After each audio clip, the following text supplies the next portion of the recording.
मैं प्रधानमंत्री जी से कहना चाहता हूं, आंदोलन जीवी लोगों ने ही इस मुल्क को अंग्रेजों से आजाद कराया है। आंदोलन जीवी लोगों ने ही संसद में हमको और आपको बोलने का अधिकार दिया है। आंदोलन जीवी लोगों ने ही इस देश को एक बेहतरीन संविधान दिया है, विधानसभाएं दी हैं। आंदोलन जीवी लोगों ने ही वंचित सब तबके को न्याय दिलाया है। आंदोलन जीवी लोगों ने ही समय समय पर सत्ता के अहंकार और तानाशाही के खिलाफ सड़क पर संघर्ष करके परिवर्तन लाने का काम किया है। इसलिए आंदोलनकारियों का मजाक उड़ाकर बापू से लेके और इन किसान भाइयों तक को जो आपने आंदोलन जीवी कह के मजाक उड़ाया, मैं समझता हूं वो आपकी ओछी मानसिकता को उजागर करता है। और प्रधानमंत्री जी को कम से कम अपने पद की गरिमा का ध्यान रखना चाहिए और इस तरह के शब्दों का इस्तेमाल न करें, क्योंकि खुद 75 में जब इस देश के अंदर आपातकाल लगा तो यही भारतीय जनता पार्टी के तमाम वो नेता जो आज स्वर्गीय हैं, दुनिया में नहीं है और जो आज है भी, 2-2 साल ये लोग जेल में रहे। क्या कर रहे थे आप लोग? तब आपने आंदोलन नहीं किया था आपातकाल के खिलाफ। आप जब सत्ता में नहीं रहते तो आप आंदोलन जीवी होते हैं, और जब सत्ता में आते हैं तो भाषण जीवी हो जाते हैं, जुमला जीवी हो जाते हैं। तो जुमला जीवी और भाषण जीवी होने से देश का कल्याण नहीं होगा। आंदोलन जीवी लोगों ने ही इस देश की आत्मा को जीवित रखा है और आगे भी जीवित रखेंगे।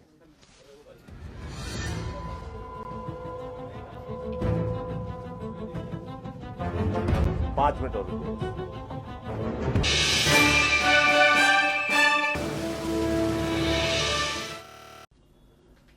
उत्तर प्रदेश में आदित्यनाथ जी के राज में हिंसा, आतंक, गुंडागर्दी, माफियागिरी, महिलाओं के साथ दुष्कर्म, बलात्कार, हत्या, ऐसी घटनाओं की बाढ़ लगी हुई है। और हालत यह है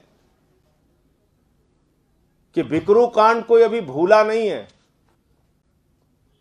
कि किस तरीके से वहां पर पुलिस वालों को घेर के 8 पुलिस के जवानों को शहीद कर दिया गया। पुलिस के 8 जवानों ने अपनी शहादत दी, जिसमें एक सीओ रैंक के अधिकारी भी शामिल थे, स्वर्गीय देवेंद्र मिश्रा जी।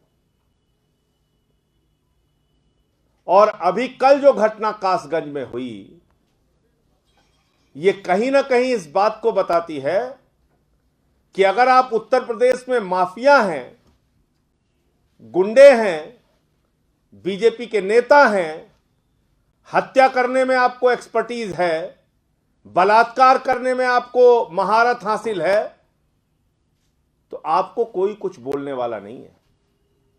आपके खिलाफ कोई कार्रवाई नहीं होगी, बल्कि आपको गुंडागर्दी और माफियागिरी करने की खुली छूट है। और इस प्रकार की छूट है कि आप पुलिस वालों की भी जान ले सकते हैं, पुलिस वालों की भी हत्या कर सकते हैं। जिस प्रदेश के अंदर पुलिस सुरक्षित नहीं है, वहां जनता को कैसे सुरक्षा मिलेगी, आप खुद अंदाजा लगा सकते हैं।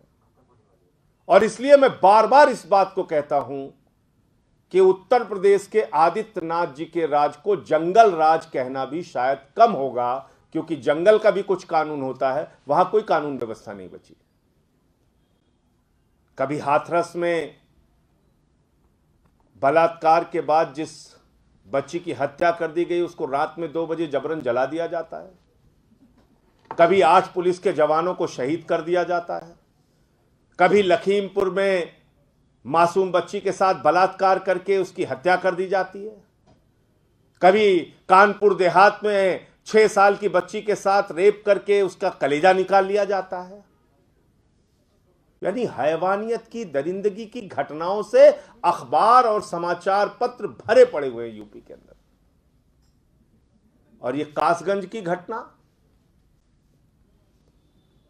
शराब माफियाओं के खिलाफ पुलिस कार्रवाई करने जाती है, और शराब माफियाओं का मनोबल देखिए कितना चरम पर है। पीट पीट के एक पुलिस के जवान को मार देते हैं। दरोगा भी जिंदगी और मौत से लड़ रहा है, इंस्पेक्टर जिसको मारा है बुरी तरीके से। और मैं आदित्यनाथ जी से कहना चाहता हूं कि अब आपसे उत्तर प्रदेश बिल्कुल नहीं संभल रहा है। उत्तर प्रदेश की जनता पर रहम कीजिए और आपको अब अपने पद पर बने रहने का कोई नैतिक अधिकार नहीं है। आपसे कानून व्यवस्था बिल्कुल नहीं संभल रही है और आपको अब इस्तीफा दे देना चाहिए। आपको मुख्यमंत्री के तौर पे काम करने का हक नहीं है। जो हालत आपने यूपी की कर दी है, आए दिन की घटनाओं से लोग तंग आ चुके हैं। भ्रष्टाचार तो एक बड़ा विषय है। कोरोना का घोटाला हो जाता है, शिक्षक भर्ती का घोटाला हो जाता है, पीपीई किट का घोटाला हो जाता है। वो घोटाले और भ्रष्टाचार एक अलग विषय है, उस पर लंबी चर्चा हो सकती है। लेकिन जब उत्तर प्रदेश में दरोगा और पुलिस ही सुरक्षित नहीं है, पिछले दिनों शामली से एक खबर आई कि एक महिला कांस्टेबल शिकायत कर रही है कि उसके साथ छेड़खानी होती है, उसको तंग किया जाता है, उसको परेशान किया जाता है। तो ये जो घटना शराब माफियाओं ने अंजाम दिया है, ये कहीं ना कहीं उत्तर प्रदेश की आदित्यनाथ सरकार को खुली चुनौती है कि तुम्हारी सरकार फेल है। अगर राज चलेगा तो शराब माफियाओं का, राज चलेगा तो हत्यारों का, राज चलेगा तो बलात्कारियों का, राज चलेगा तो गुंडे और माफियाओं का। दूसरा मुद्दा, उत्तर प्रदेश में पंचायत के चुनाव को तारीख पे तारीख लग रही है। ग्राम प्रधानों के कार्यकाल लगभग 4-5 महीने पहले खत्म हो गए। चुनाव समय से पहले होना चाहिए था,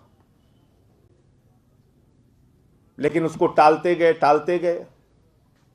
अब हाई कोर्ट ने फटकार लगाई तो वहां जाके कहते हैं साहब हम करा देंगे, हमारी तैयारी है।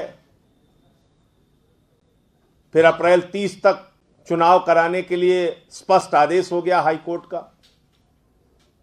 फिर पता चला कैबिनेट के माध्यम से एक नया शासनादेश लेके आ गए, कैबिनेट में अप्रूव करा के, जिसमें पूरे आरक्षण प्रक्रिया को ही बदल रहे हैं उत्तर प्रदेश में। ये यानी अपने मन मुताबिक सीटों का आरक्षण कराने के लिए नियमों में ही बदलाव कर दिया आदित्यनाथ जी की सरकार ने। और ये क्यों कर रहे हैं? क्या कहा था आदित्यनाथ जी ने, क्या स्टेटमेंट था उनका? उत्तर प्रदेश में जिला पंचायत अध्यक्ष के चुनाव जनता से होने चाहिए। मैंने इसका स्वागत किया था, आम आदमी पार्टी ने इसका स्वागत किया था। उत्तर प्रदेश में ब्लॉक प्रमुख का चुनाव जनता से होना चाहिए, हमने इसका स्वागत किया था कि कराओ जिला पंचायत अध्यक्ष का चुनाव जनता से, कराओ ब्लॉक प्रमुख का चुनाव जनता से। जिला पंचायत सदस्यों के चुनाव सिंबल पर होंगे। हमने बड़ी खुशी जाहिर की कि अच्छी बात है, पंचायतों में कम से कम राजनीतिक दल अपने सिंबल पर चुनाव में जा सकेंगे, चुनाव पे प्रत्याशी खड़ा कर सकेंगे। लेकिन किसान आंदोलन से डर के बागपत में, मुजफ्फरनगर में, शामली में, बुलंदशहर में, नोएडा में, दादरी में, पूर्वांचल के अलग अलग जिलों में जिस प्रकार से किसान आंदोलन तेजी के साथ बढ़ रहा है, आदित्यनाथ जी डर गए बुरी तरीके से। भारतीय जनता पार्टी चुनाव लड़ने से पहले चुनाव का मैदान छोड़कर भाग गई। अब क्या कह रही है? कह रही है हम जिला पंचायत के चुनाव सिंबल पर नहीं लड़ेंगे, क्योंकि ये जो किसान आंदोलन में हैं, ये इनको सबक सिखाने के लिए तैयार हैं, अपने वोट की ताकत से, लोकतंत्र में दिए गए अपने अधिकारों की ताकत से। क्योंकि जिला पंचायत के चुनाव में अगर भाजपा अपने सिंबल से चुनाव लड़ती तो उसकी जमानतें जब्त करा के किसान वापस उनको घर भेज सकता है। इसके कारण से डर के, घबरा कर, हार पहले ही मान के चुनाव छोड़ के भारतीय जनता पार्टी भाग गई और अब कह रही है कि उत्तर प्रदेश में जिला पंचायत सदस्य का चुनाव सिंबल पर नहीं होगा। यह एक अजीब बात है। जो पार्टी सत्ता में है 325 सीटें लेके आई, कहते हैं किसानों के भले में कानून लाए, तो जब किसानों के भले में कानून ले आए तो इस जिला पंचायत के चुनाव में तो सबसे ज्यादा किसानों की भागीदारी होगी, तो आप सिंबल से चुनाव क्यों नहीं लड़ रहे हैं? आपकी हिम्मत क्यों नहीं पड़ रही कि सिंबल से आप चुनाव लड़ें? क्योंकि आपको डर है हार का, पराजय का, जमानत जब्त होने का। यह दूसरा मुद्दा था। इसके साथ साथ उत्तर प्रदेश में आम आदमी पार्टी का विस्तार दिन प्रतिदिन बढ़ रहा है और पंचायत के चुनाव में हम लोगों की तैयारी हर जिले में युद्ध स्तर पे चल रही है। 3050 के लगभग सीटें होने जा रही हैं। ऐसा पता चल रहा है कि सीटों की संख्या कम करेंगे। उन सभी सीटों पर आम आदमी पार्टी उत्तर प्रदेश के अंदर चुनाव लड़ेगी। तो जिला पंचायत सदस्य के चुनाव लड़ेंगे हम लोग, इसकी तैयारी चल रही है। हमारे उत्तर प्रदेश के सह प्रभारी चौधरी सुरेंद्र कुमार जी, उनके प्रयासों से बहुत सारे लोग आज पार्टी ज्वाइन कर रहे हैं। मैं चाहूँगा कि वो आपको उनका परिचय कराएंगे। देखिए, सिंबल पर अगर चुनाव नहीं होता है तो समर्थन देकर चुनाव लड़ाया जाता है। पार्टियां कैंडिडेट्स को समर्थन देती हैं, फिर वही एक रास्ता बचेगा और तो कोई रास्ता बचेगा नहीं। समर्थित उम्मीदवार लड़ाने का ही रास्ता बचेगा।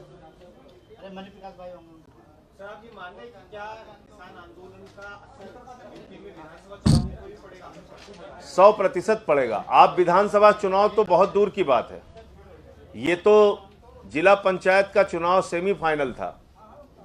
इसमें एक सीट पर कम से कम 60 70 हजार मतदाता होते हैं और ये पूरी तरह से ग्रामीण क्षेत्रों का चुनाव होता है। जिला पंचायत का चुनाव, ग्राम प्रधान का चुनाव, बीडीसी का चुनाव। चलिए हमने मान लिया कि आप ग्राम प्रधान और बीडीसी का चुनाव सिंबल पर नहीं कराते, अच्छी बात है। लेकिन जिला पंचायत का सदस्य का चुनाव तो कराने का, सिंबल पर कराने की बात तो खुद योगी आदित्यनाथ जी ने कही थी। आज आदित्यनाथ जी पीछे क्यों भाग रहे हैं? उसकी एक ही वजह जो मैंने आपको बताई, किसान आंदोलन। किसान आंदोलन के डर से भारतीय जनता पार्टी सिंबल पर चुनाव नहीं करा रही है और सिंबल पर चुनाव कराने से डर गई है। देखिए, प्रधानमंत्री जी ने जो आंदोलन जीवी शब्द का इस्तेमाल किया, मैं समझता हूं उन्होंने हिंदुस्तान के लोकतंत्र का मजाक उड़ाया, भारत के उन महान क्रांतिकारियों का मजाक उड़ाया जिन्होंने अपने अंग्रेजों के खिलाफ आंदोलन से इस मुल्क को आजाद कराया। उन्होंने राष्ट्रपिता महात्मा गांधी का मजाक उड़ाया, उन्होंने डॉक्टर राम मनोहर लोहिया का मजाक उड़ाया, सरदार वल्लभ भाई पटेल का मजाक उड़ाया, बाबा साहब डॉक्टर भीमराव अंबेडकर का मजाक उड़ाया और पिछले 80 दिनों से आंदोलन पर बैठे लाखों किसानों का मजाक उड़ाया। मैं प्रधानमंत्री जी से कहना चाहता हूं, आंदोलन जीवी लोगों ने ही इस मुल्क को अंग्रेजों से आजाद कराया है। आंदोलन जीवी लोगों ने ही संसद में हमको और आपको बोलने का अधिकार दिया है। आंदोलन जीवी लोगों ने ही इस देश को एक बेहतरीन संविधान दिया है, विधानसभाएं दी हैं। आंदोलन जीवी लोगों ने ही वंचित सब तबके को न्याय दिलाया है। आंदोलन जीवी लोगों ने ही समय समय पर सत्ता के अहंकार और तानाशाही के खिलाफ सड़क पर संघर्ष करके परिवर्तन लाने का काम किया है। इसलिए आंदोलनकारियों का मजाक उड़ाकर बापू से लेके और इन किसान भाइयों तक को जो आपने आंदोलन जीवी कह के मजाक उड़ाया, मैं समझता हूं वो आपकी ओछी मानसिकता को उजागर करता है और प्रधानमंत्री जी को कम से कम अपने पद की गरिमा का ध्यान रखना चाहिए और इस तरह के शब्दों का इस्तेमाल ना करें, क्योंकि खुद 75 में जब इस देश के अंदर आपातकाल लगा तो यही भारतीय जनता पार्टी के तमाम वो नेता जो आज स्वर्गीय हैं, दुनिया में नहीं है और जो आज है भी, 2-2 साल ये लोग जेल में रहे। क्या कर रहे थे आप लोग? तब आपने आंदोलन नहीं किया था आपातकाल के खिलाफ। आप जब सत्ता में नहीं रहते तो आप आंदोलन जीवी होते हैं और जब सत्ता में आते हैं तो भाषण जीवी हो जाते हैं, जुमला जीवी हो जाते हैं। तो जुमला जीवी और भाषण जीवी होने से देश का कल्याण नहीं होगा। आंदोलन जीवी लोगों ने ही इस देश की आत्मा को जीवित रखा है और आगे भी जीवित रखेंगे। अगर आप चाहते हैं गरीब हर वंचित इंसान की आवाज आप तक पहुंचे तो हमारे चैनल को सब्सक्राइब करें और बेल आइकन का बटन दबाना ना भूलें। देखते रहिए बहुजन हलचल न्यूज।